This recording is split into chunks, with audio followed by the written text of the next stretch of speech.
حضرت خالد بن ولید رضی اللہ تعالی عنہ مجاہدین اسلام کے ہمراہ مجوسیوں کے ایک قافلے کا محاصرہ کر لیا جو کئی روز تک جاری رہا۔ اس دوران مذاکرات کے کئی دور ہوئے۔ آخر کار مجوسیوں نے مسلمانوں کے سپہ سالار حضرت خالد بن ولید سے مطالبہ کیا کہ آپ اسلام کی صدارت اور حقانیت کی کوئی واضح نشانی اور کرامات ظاہر کریں جس سے ہمیں دین اسلام کی صدارت کا یقین آ جائے، تو ہو سکتا ہے کہ ہم سب اسلام کا کلمہ پڑھ کر حلقہ بگوش اسلام ہو جائیں۔ حضرت خالد بن ولید رضی اللہ تعالیٰ عنہ نے ان سے دریافت فرمایا کہ تم مجھ سے کس قسم کی نشانی کا مطالبہ کرتے ہو؟ انہوں نے کہا کہ آپ ہمارے سامنے زہر کا پیالہ پئیں، اگر آپ کے جسم پر کوئی زہر کا اثر نہ ہوا تو ہم تسلیم کر لیں گے کہ آپ کا دین ہی دین حق اور آپ کا عقیدہ ہی صحیح عقیدہ ہے، اور اگر عام لوگوں کی طرح آپ بھی زہر کے اثر سے محفوظ نہ رہ سکے تو ہم آپ کے دین کو سچا ماننے کے لیے تیار نہیں۔ شاید ان مجوسیوں کے ذہن میں ہوگا کہ مسلمان فوج کا سپہ سالار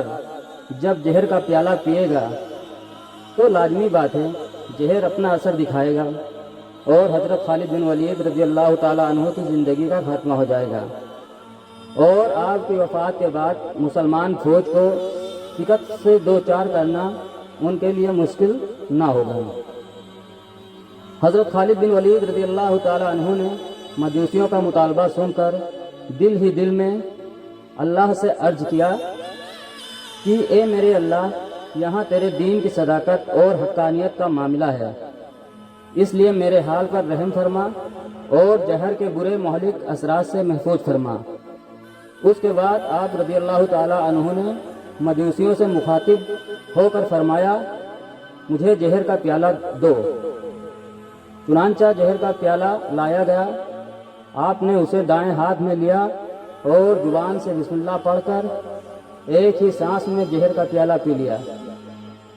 مجوسیوں کا خیال تھا کہ زہر کا پیالہ منہ سے لگتے ہی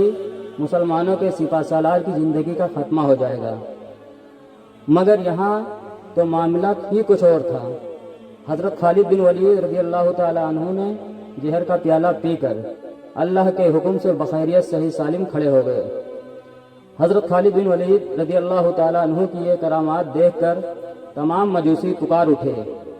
کہ خالد بن ولید کا دین ہی سچا دین ہے۔ غور کرنے والی بات یہ ہے کہ بسم اللہ کا کہنا بھی وہ کام کر جاتا ہے جو ہزاروں مجاہدین اسلام اور سینکڑوں تلواریں نہیں کر سکتی۔ اس لیے نبی صلی اللہ علیہ وسلم نے امراء لشکر اور مجاہدین اسلام کو نصیحت فرمایا کرتے تھے کہ اللہ کے راستے میں بسم اللہ پڑھ کر جہاد کیا کرو۔